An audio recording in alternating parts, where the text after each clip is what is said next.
Siamo arrivati alla tomba numero 9 di Mesue Montes di Ussi. Sono stato corretto nei precedenti video. Adesso Francesco Carta ci farà un excursus di questa struttura. Che tipo di materiale stiamo osservando? Allora, questo che stiamo osservando adesso, innanzitutto diciamo una informazione molto Sì. breve.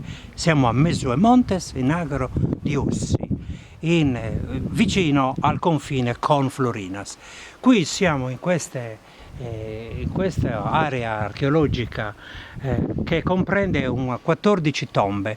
Stiamo vedendo davanti a noi la tomba numero 9 e nelle immagini successive possiamo anche vedere a distanza la numero 10. Bellissimo questo paesaggio con il calcare tipico dell'area del Sassarese e quindi anche dell'area di Ossi. Vedete che è un calcare tenero, un calcare bianco e tenero che si sbriciola facilmente. I massi che vediamo sono quasi tutti in movimento, scorrono verso il basso, verso il fondovalle, per cui questo paesaggio geologicamente si trasforma in continuazione.